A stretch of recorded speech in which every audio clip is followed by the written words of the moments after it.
Hi, good morning or good afternoon. Hey, Michael, how are you? I'm doing good. What about you? I'm doing okay.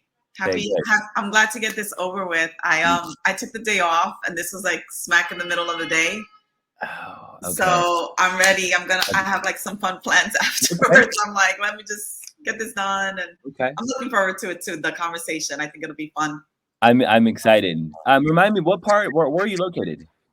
I'm in Brooklyn, New York. Okay, so it's Oh, like it's what 10, 11, it's what? 2. it's 1:26. Okay, yeah, okay. It's already in the afternoon. Hola, Cristacy, estás bella. Stop. Look at this Mira look. allá, qué guapa estás. Wow. We both have maps behind us. Yes. I got my map too. I love that. Hi, Roxy. Hola, buenas tardes, ¿cómo están? Wow. Muy bien, muy bien. Look at the suit. Look. Well, I didn't have a map, so decided, put a suit on. All right. Your hair looks really pretty, Chris Stacy. Oh, thank You you. look really handsome, Rushdie. And your yes, smile is beaming, Michael. Great. Great. So we're ready. Yeah, how you all we're ready. feeling? I think Was we're that ready. How you all feeling? Good. I'm excited. awesome? Yeah. Y otra vez, dime cómo se dice su nombre. ¿Adi? ¿Con No. A? Javi. Look like ha ha ha ha ha ha ha. Like, yeah.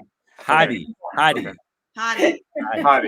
Howdy, ho. Howdy. Yeah, it's not that bad once you get the swing of it. You know what I mean? No, just in Latinos, the H is silent, right? So Yeah. yeah, okay. My family in Puerto Rico likes calling me.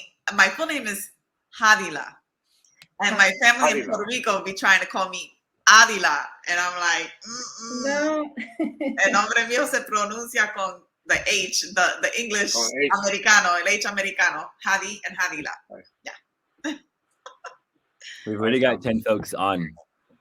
What's that? The eyeball with the 10 means there's 10. We got 10 people. Awesome. That's a good sign. Can you hear me okay and everything? No echoes, nothing funny? Okay, cool. No echoes. No. Yeah, no. What about me? Can you hear me okay? Echoes? Yep.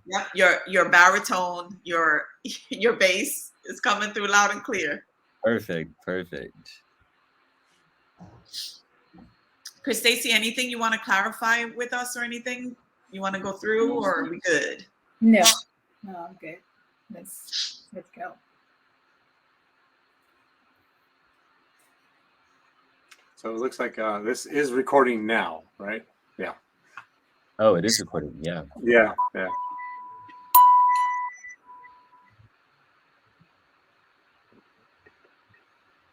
Excellent. You can. We're ready. Start. I'm hearing an echo. Can you hear an echo? Maybe a little bit.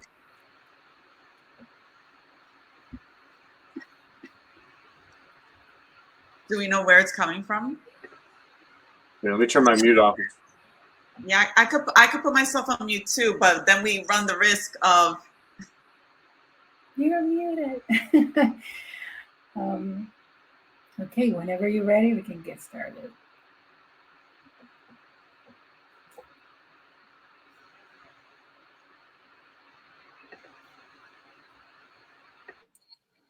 And we've got 12 eyeballs so far. Does that include us? So it's only 8?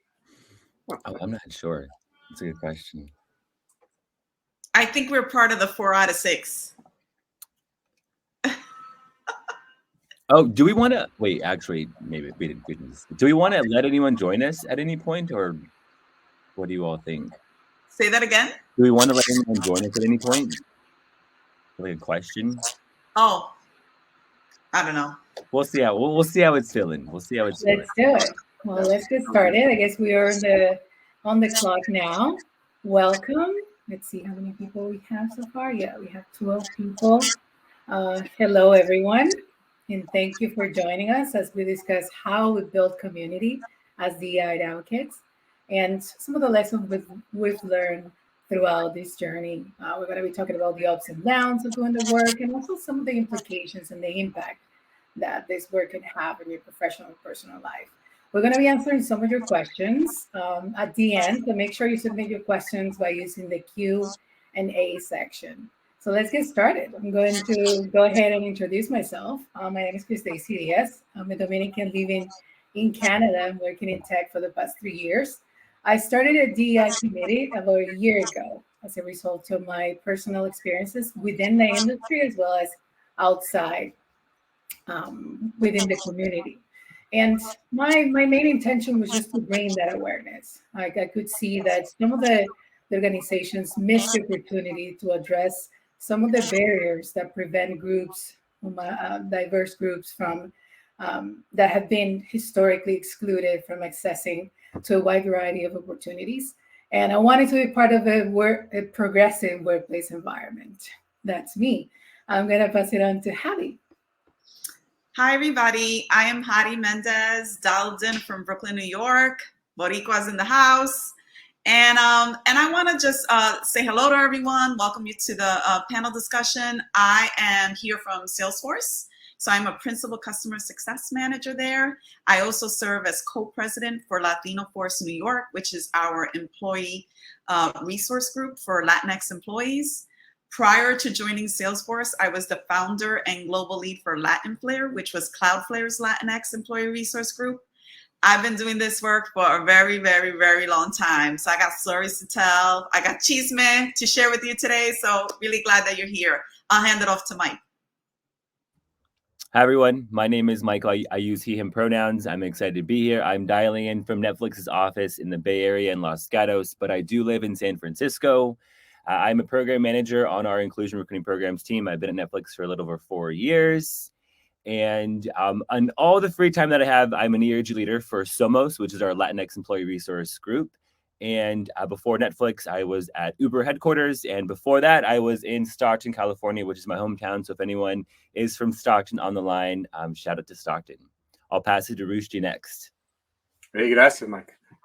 Rushdie Ariz, not a very common Hispanic name. Mi mamá es de Nicaragua, mi padre de Ecuador, and I have Lebanese ancestry. So, you know what? Kind of a whole melting pot right here.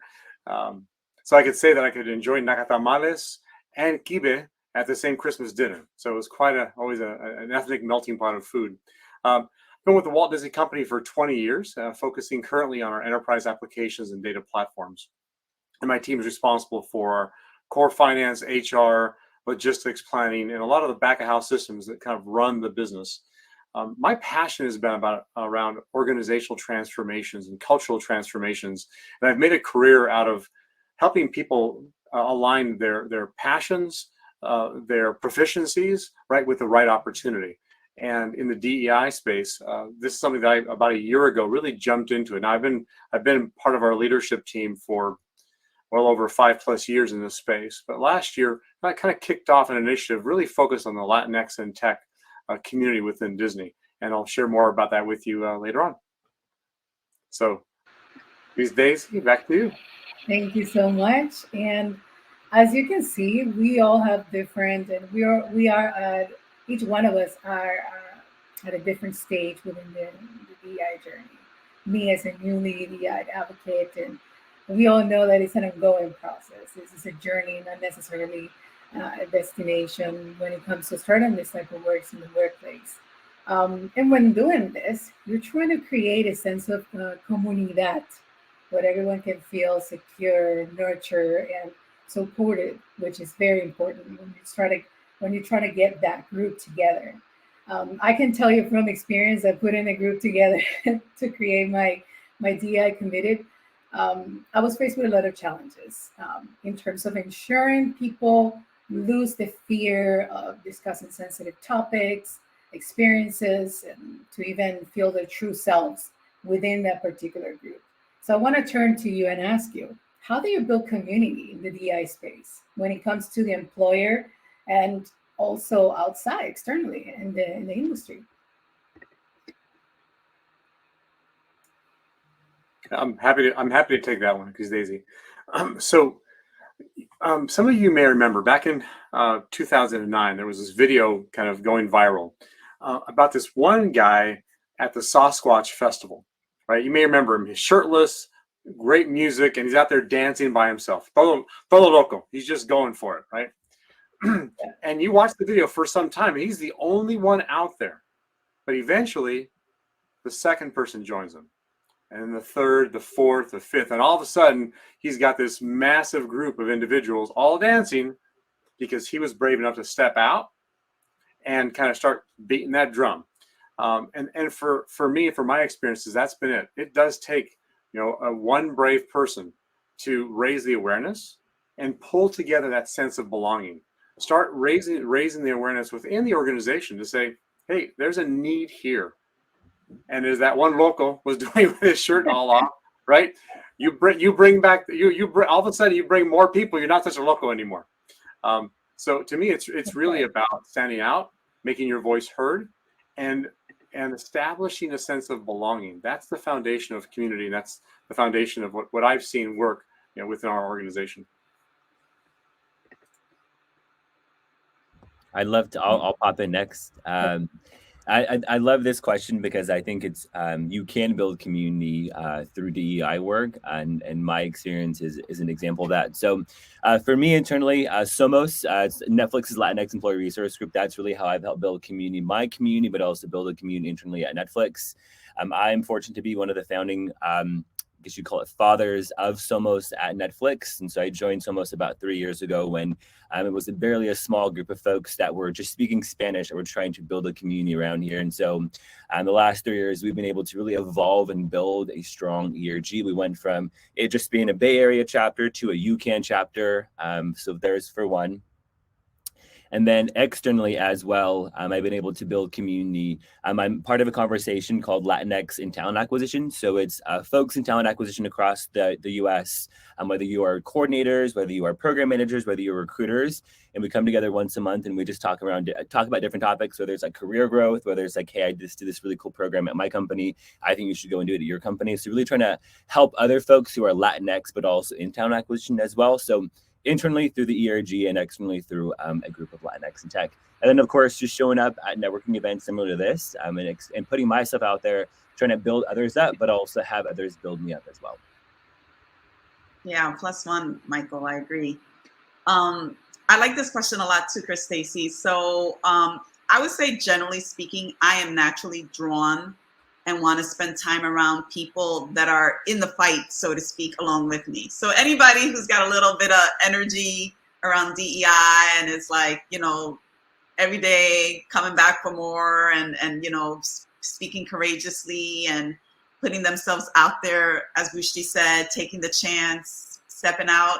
Anybody who is living like that and is, bringing that energy to the table, I want to be around them. So I do spend a lot of time not only within the Latinx community, but also with other equality group leaders. So Black leaders, Asian, women, LGBTQ+, etc. So all of those people are my people. And I support their events like if they were my own events, because, I feel like all of that is part of me, me and the work that I do. And then I think similar to Michael, outside of work, I do spend time with Latinx organizations. So like Techqueria, like Latinas in Tech, like SHEP, all of those organizations are a central part of who I am and how I kind of live and breathe and walk through life, as a Latina in Tech. Those organizations are really important to me. And then I also like partnering and aligning with organizations that are either eliminating poverty, fighting against racism and injustice, seeking to promote equality. Usually all of these, categories affect a lot of Black and Brown people. So they're really important to me too. I'm actually on a nonprofit board, and that's like a really important thing to me. I'm part of the Equity Council of the same board at Room to Grow. And it's important to me because we're making sure that the future generations are getting like the things that maybe we didn't get. And that's really important. So it involves a little bit of fight and animal today, knowing that there's going to be some goodness that's going to come in the future. That's right. Being hopeful of the future. And as Rushdie mentioned, being the local one is not afraid to be the first at speaking up, and then finding that group and that's supportive, and the allies are going to help us push that message forward.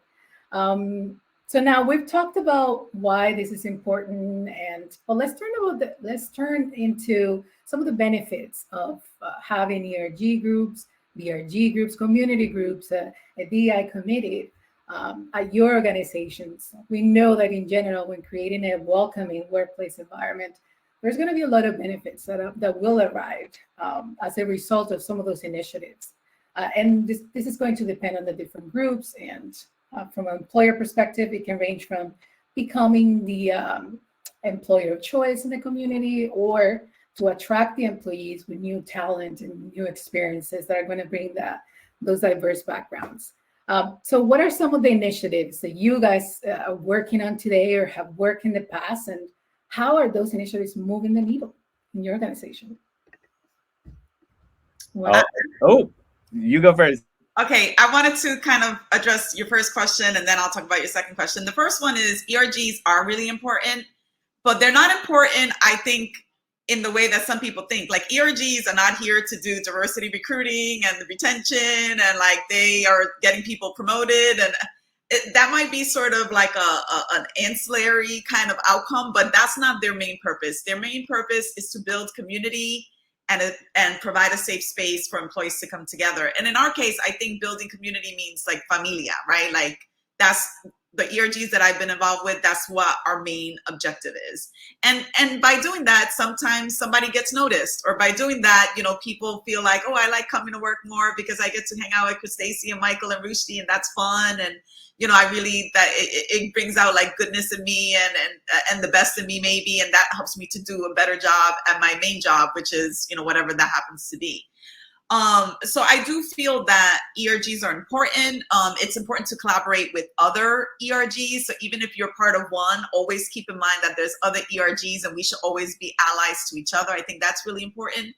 And then I think it's also important to step out. Again, this notion of stepping out that Rushdie brought up, and not just be around or hang around people that look and think like you. I think it is important to be open to finding other co-conspirators. So like I said, I like hanging out with leaders of other ERGs because we think a lot alike. And, you know, sometimes they're mentors to me. Sometimes I can coach them.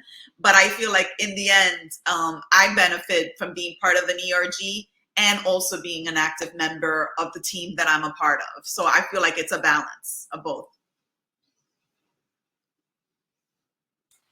I'm going to jump right in after. I want to answer this question from two perspectives. And so when it comes to building community and moving the needle in the DEI space, I get to do it, one, as an ERG leader, but also in my core role as well at Netflix. So I've been an ERG leader for 3 years. I'm intersectional. I'm a gay Latinx man, and so I've been part of multiple ERGs in my career, but I've really been more engaged with the Latinx ERGs in my career. And so a couple initiatives. One, this year, our ERG leadership team, we've launched the first mentorship program for Latinx employees at Netflix. This was owned by the ERG. It was not owned by anyone else in the company. And so this was called Somos Connections, where we were trying to just connect folks across the company. We realized we actually had a large amount of folks who started during the pandemic. And so starting a new role, starting a new company culture, we thought it was extremely important to help build community. We've seen other mentorship programs pair, people managers and above with an IC. We actually decided to take it 2 routes where we're pairing people managers and above with new employees or employees, but also any Netflix tenured employee. So if you've been an employee at Netflix for 2+ years, then we match you up with someone who's been at Netflix for less than a year. We really wanted to help equip any new employees around how to better navigate the Netflix culture. So one, building a mentorship and development pod through the ERG was a way to build community. We've heard so much good feedback that now I will not be returning as an ERG next year. But what I want to do is build a plan for the new leadership team with my recommendations with how they should think about this mentorship program based off the feedback that I got. The next is while I do agree that ERGs, it's not their job to recruit, this is where my core role comes in. So I'm a program manager on our inclusion recruiting programs team. And this year we hosted a referral-a-thon. It was a very customized referral-a-thon. It was a TA ran, but partnered with the ERG, of course.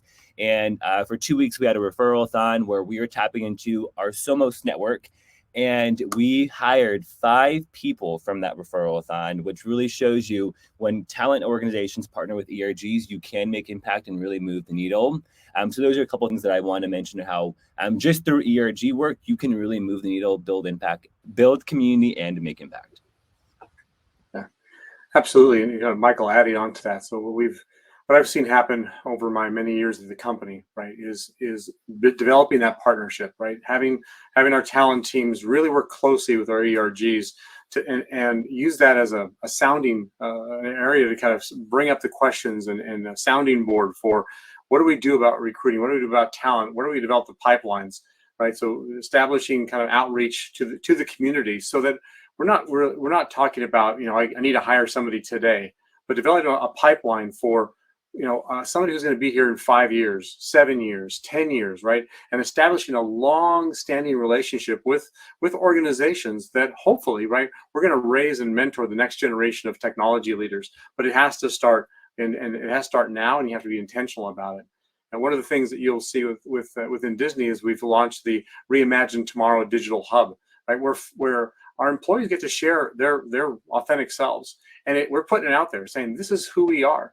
In my case, I'm a champion across multiple dimensions, the Latinx community, veterans, as well as those that are on the spectrum, right? If you've got a kind of a learning disability or you think differently, so it gives me, as Hadi said, gives me the ability to not only just focus on my one ERG, right? Mi familia, mi gente, right? But Exactly. to talk to folks kind of across, because at the end of the day, we all want to be part of the familia. We all want to be represented. We all want our voices heard. And I think Disney's done a tremendous job providing and encouraging employee-led initiatives, employee-led ERGs to just stand up. We've got the Muslim ERG, we've got the Jewish ERG, we've got the Latinx, we've got the Black, we got, you name it, you'll find it, and if not, you go create it. And that's one of the things that I enjoy seeing is the ability, and it sounds like other organizations have the same thing, the ability to fill a need and then get the support to kind of move that forward. Exactly. No, I completely agree with you with being intentional about the work, and for the organizations that once they're committed to pushing, committed to the DEI, they stay away from the performative DEI that many organizations can fall into. As on my end, some other ways in which, since my institution or organization is smaller, and when I started, it was just a startup, we didn't have all the resources. There are other ways that you can advocate for DEI in the workplace by just doing research and taking advantage of some of the online resources that are there for free to help you. I was able to present a 4-pillar framework that was provided by the government, and they have a great site. I'm talking about Canada, here in the Nova Scotia area. And this 4-pillar framework includes different areas within the organization that we should take a closer look, and just to remove some of those barriers, starting with the commitment to diversity, which is from leadership first and foremost, is the key to transformation or to transforming an organization. They have to be on board with doing that work. The hiring practices is another side of the organization, because some of the biases can be found in the organization's policies, the processes, the procedures, and those things can create barriers to people who do not fit the dominant culture. You also have the employees, in my case, my co-workers, trying to create that buy-in, not only from management, but also from my co-workers to adopt and to support the company's commitment to diversity. And lastly, when we're talking about comunidad, I wanted to also concentrate on the partnerships and community groups that lived outside. And as you mentioned before, okay, those are not destined to do the pre-screening, but through those organizations, whatever you're located at. And my personal experience is communities such as the immigrant community, the African Nova Scotian community, Aboriginals. So you get to have access to the information that you need to become more culturally competent. there are many organizations that are super afraid of saying, hey, I just don't know or don't necessarily relate to those communities' experiences, but I want to learn more and I'm open to listen. So having that access and that connection with those communities can create the comunidad through supporting one another, either from a private entity into those community groups outside of the industry. And that's me. Well, I guess we have a lot of time for some questions. Let's see if we have some questions coming in. Don't forget, you can submit your questions by using the Q&A section. If you have any questions for any of the panelists, we're here to answer any. And if any of you want to add something additional, while we wait for some of the questions about in what other ways you're advocating for diversity and inclusion and equity in the workplace. I actually did want to add something. Do we not have a question yet? Because I did want to add. Go ahead. Okay, yeah, I wanted to share because I didn't get to say like what's something that I'm currently working on. It's not actually Latinx specific, but I do think it's worth sharing with the group because it is kind of interesting. I'm working on a reverse mentoring pilot, and so kind of the way it's set up is that historically excluded people mentor white male leaders. So it's literally the reverse of like what you were talking about, Michael. It's the opposite, right? And it's been really interesting so far because what we're learning is that there is a lot of opportunity for learning and growth, right? Like just so much that, opportunity to learn new things, to like vocabulary, unconscious bias, microaggressions. Like there's so many things, right, that people need to learn. So a lot of opportunity there.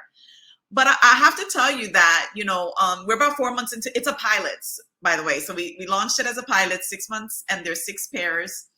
And so far, so good. We're getting really good feedback. People really feel like so the way it works is like, we kind of curate the content and then people have like a framework with which to discuss, and have courageous conversations. So I would say so far I'm feeling pretty hopeful. It's been one of the more interesting DEI like projects and programs that I've worked on because all of like we're curating it as we go pretty much.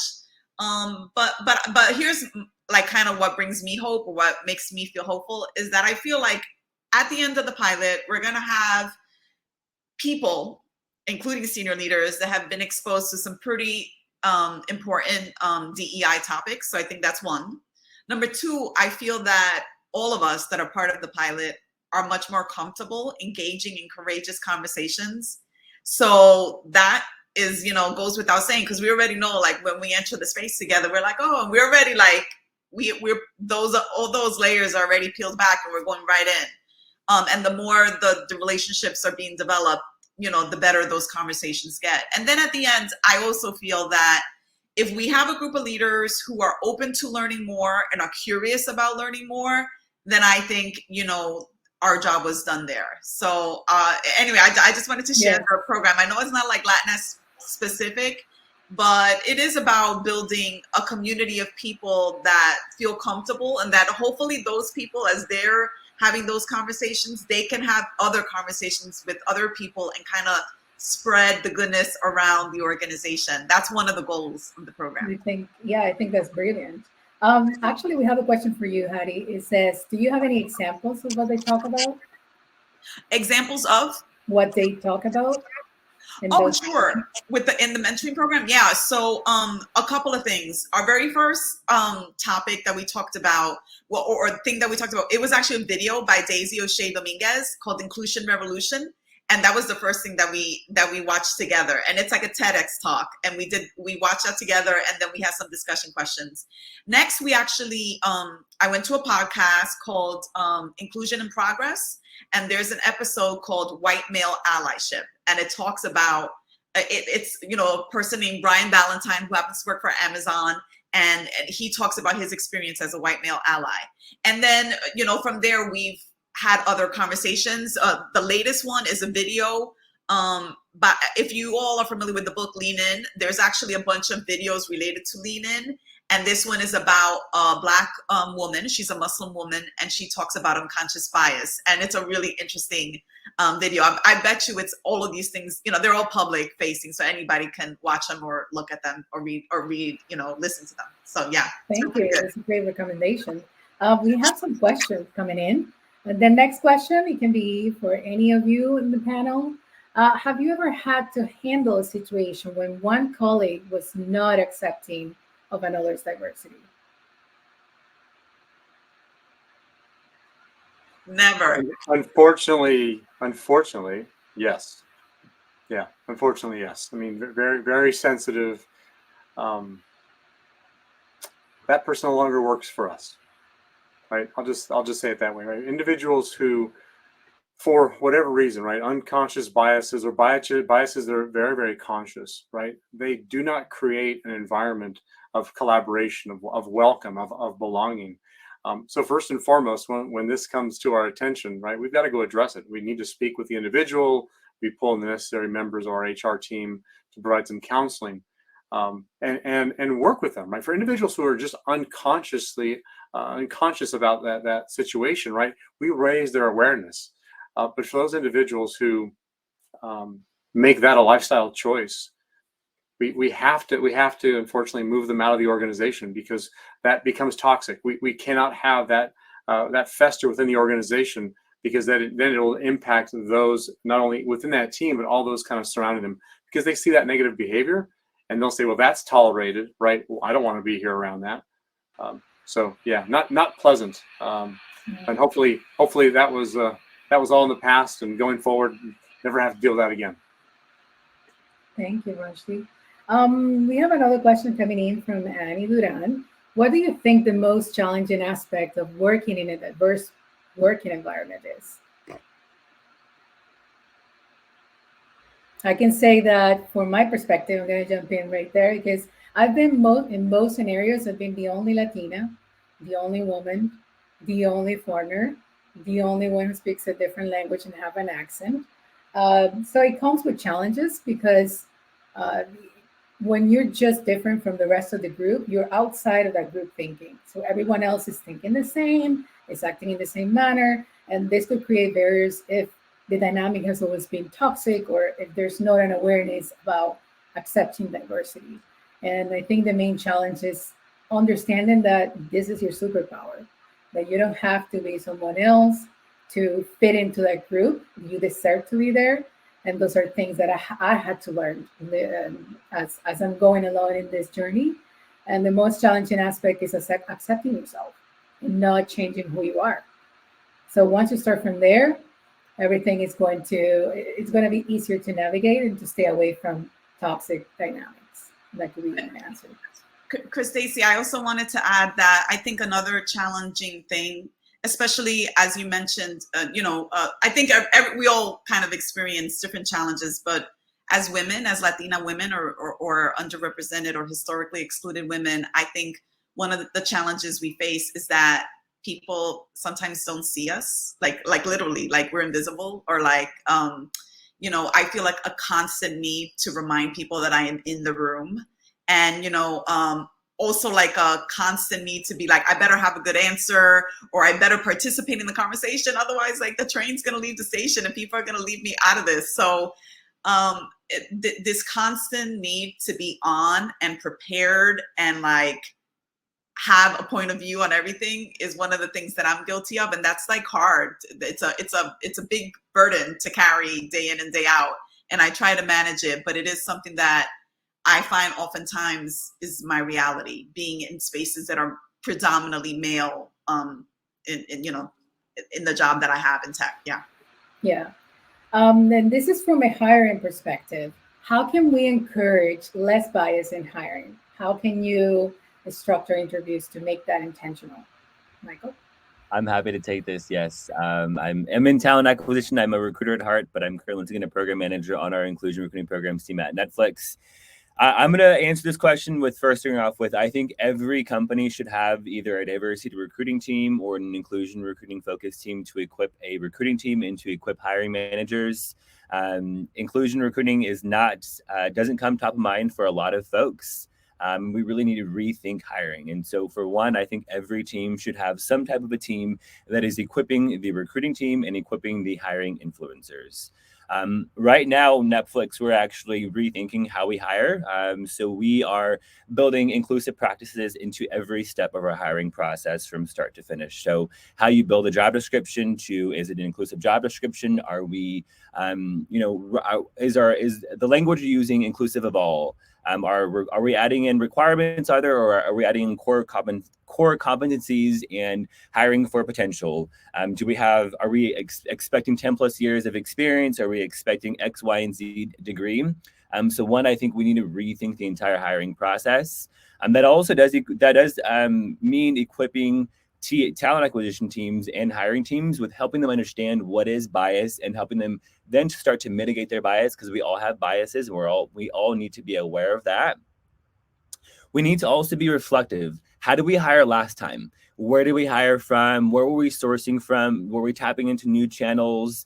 What were those interview questions? Are we prepping our interview panel? Is the interview panel a diverse interview panel?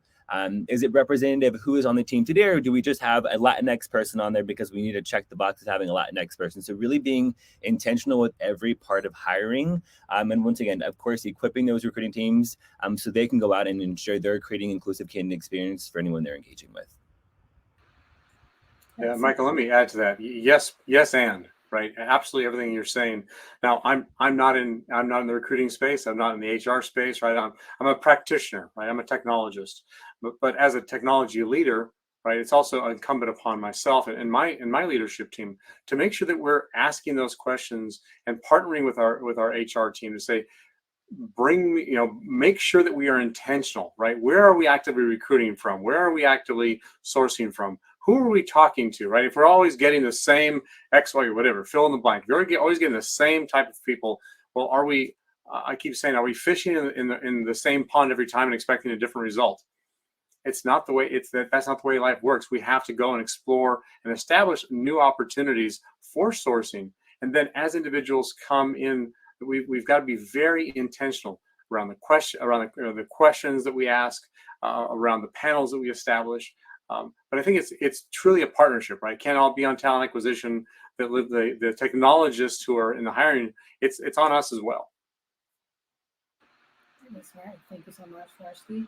And in the sense of resources, I know Candida is asking, do you have suggestions for resources on the approach or the strategies when presenting those kind of initiatives? She's trying to present that, and she planted the seed to HR. And we have another question related to that. So do you feel the pressures coming from leadership to build that business case? And where can you find those resources? I could answer this first. It's not going to probably be the answer that's going to be the most helpful. Netflix is 100% committed and and we have the resources. We're growing teams. The team that I'm on is an inclusion recruiting focused team. We were created during the pandemic, and we literally grew to a 20-person team in a year and a half, which is a very fast pace for Netflix to grow a team. We're growing the team that supports our ERGs today. I'm on the interview panel. We're hiring 2 ERG program managers to continue supporting our teams. Our ERGs have budgets. We also have a culture at Netflix of freedom and responsibility. So you do what you think is best for the business, and Netflix will trust you. At Netflix, we have our teams are definitely supported, and we have the resources. So I can't add much to how to go about getting those resources because Netflix just they're right there for us, essentially. Yeah, and I'm going to say too, right? Part of it, I think, long gone are the days of the checkbox compliance, right? You need to have three greens, 2 blues, 15 purples, and you're right. Those days are long gone. I think that to be a viable business, right, you need to be inclusive. And so your practice, if an organization is asking that question, well, why do I need this, right? That's the wrong question. I think that's fundamentally the wrong question. And that may be a very difficult hurdle, because if the senior leadership doesn't see the value of having an inclusive organization, driving a grassroots effort to change that, I think that's a serious battle, very uphill. I'm fortunate, right? That's from the top of the Walt Disney Company. We have our core pillars, and one of them is diversity and inclusion. And so there's, they've put the full weight of the company behind this. But I'd love to hear if anybody else has had that experience where it's like you're in a situation where they don't get it, and what do you do to overcome it? Yeah, I haven't been in that situation for some time. So to your point, I kind of feel like what's what are we missing? Because the most organizations at this point will acknowledge that a more inclusive workforce, is more creative, more productive, better ideas, more revenue. Like there's a lot of upside to not only, a business or a team, to have a more diverse and inclusive workforce. So it feels like weird that someone would still be asking, like, show me or prove it to me or tell me why. So it is, it's been like, good, I don't know, maybe 10 years since I've had to answer a question like that. But I would say there is a lot of data out there. I mean, you asked about resources, and I'd say, like, you could Google anything and you can find some pretty good resources out there. I would say, also partner or stay aligned with organizations like Techqueria or Latinx in Tech. They'll tell you the story. And I'm sure anybody that is associated with any of those organizations can provide you with the business case for bringing, for starting a Latinx ERGs, for example. They can help you with that by providing you with lots of really good data because they have it.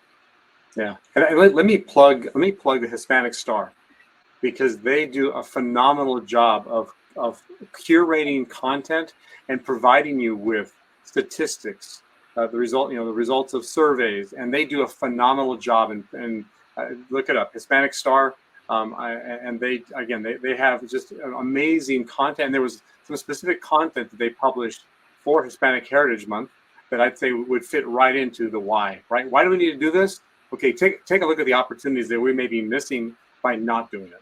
And maybe that's the play. It's not of why should we, it's like, what will we miss if we don't?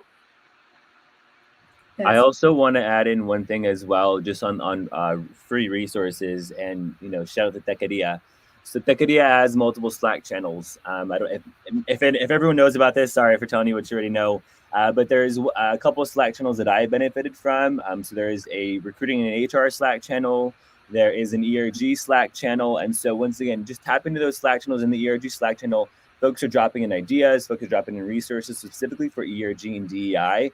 There are Slack channels where we have our Techqueria community where you can learn and ask questions as well. So tap into the Slack channels if you haven't yet.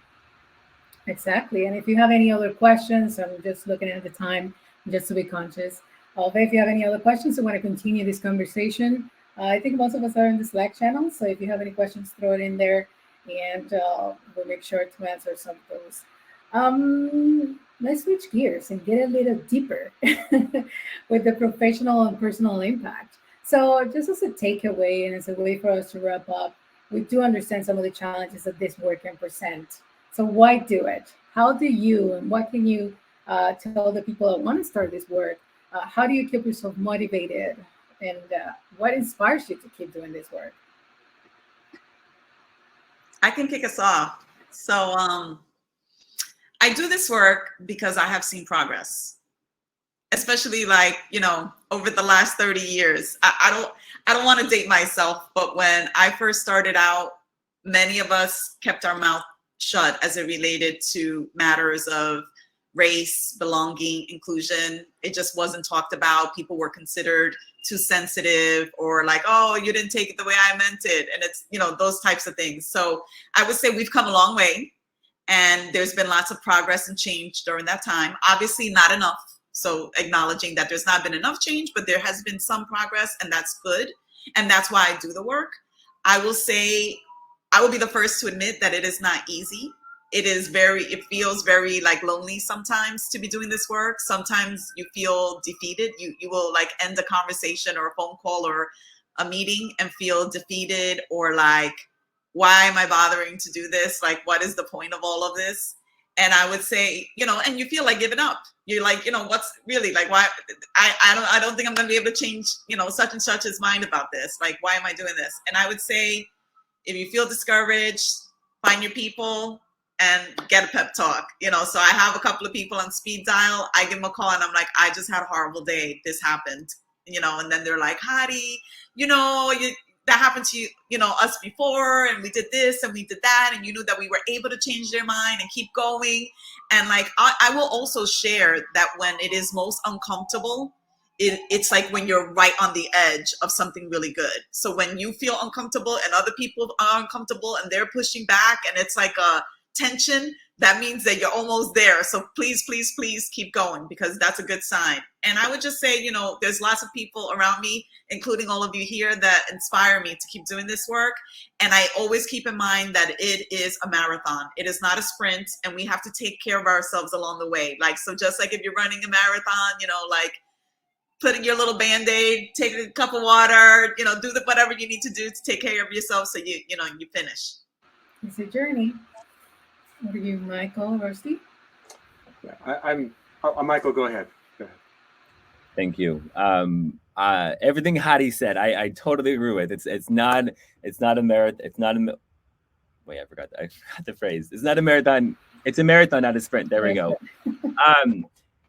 I think for me, especially having a role now, so the last year I've actually had a role where my role is DEI focused, my actual career, not just being a ERG leader and someone who's passionate about it anymore. So I think the last year has been even more intense for me when having an entire role focused on DEI, and I've been navigating that, and it's been a different experience than just me doing it because I'm very passionate about it. But I have to remind myself of the impact that I get to make, whether it's impact that folks tell me or impact that I just see and I connect the dots. This year, there's been a couple of folks that I've just tried to look out for on the talent team at Netflix. And some have got promotions, some have got new roles, some hit their 2 anniversary. They're like, hey, Michael, like, I need to tell you thank you for setting up time with me and kind of being my buddy all along this. And so it helps me realize my impact on other folks' journeys. And the main reason why I started to do this is because I feel like I didn't have anyone, or I didn't see myself. And so now that I've been able to build a brand, build a career, I just want to be there for anyone else and someone else.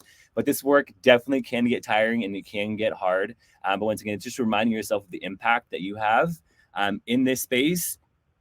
And the next is this just community. Just by me doing DEI work, I've been able to build community, get more comfortable public speaking like this, get to know more folks that are doing this work as well, and helps me remember, like, hey, I'm not the only one doing it at my company. There's other folks doing it at their companies and in their own world and communities as well. So essentially just reminding myself of the impact that we actually can make. And I'm going to say one last thing. If anyone on here has not been an ERG leader, or if you are not really supporting or engaging with ERGs as much, I highly, highly, highly encourage it. It can help you in your professional career. For me, being an ERG leader has actually really helped build my career at Netflix internally, and I've been able to build a brand for myself externally. So there are positive implications as well to doing this work. You just got to make sure you're advocating for yourself and amplifying all the hard work you're doing. Yeah, so if I may, kind of coming in the last minute or so here of this session, for me, I'm energized by our comunidad. I'm energized by the idea of leaving a legacy. Right? I have been very blessed and had many folks help me along my career journey, and I'm in a position of leadership now where I can look back and say I didn't get here by myself. But there are others, right, that don't necessarily have those. They don't have those mentors. Don't have those individuals who help guide them through their career. So to me, it's a pay it forward. To me, it's what was done to me, I need to do to others, and put together something that will live on after I've gone and retired, to allow and to promote folks to move up in their careers. When I hear comments like, thank you so much for creating this, and I feel like I'm home. I feel like I'm with my familia, right? It gives me goosebumps, right? And so what I want to see happen for all of our organizations is that when your people are together, your gente is together, right? That they can look around and go, I'm home, right? I'm home. So yes, Daisy, gracias. Beautiful message. Thank you so much, Hadi, Michael, Rushdie, for bringing in your experiences. I've learned myself a lot of things. I'm just taking some notes here. Thank you to Techqueria for the opportunity, as well as all the people who have joined us today. thank you so much for your time. We're going to continue this conversation, and let's jump into our the next session about the Latinx community roundtable. So let's head over to that session as well. Thank you. Have a great day. Gracias. Que les vaya bien. Gracias. Bye all. Bye, everybody. Bye-bye. Have a nice weekend.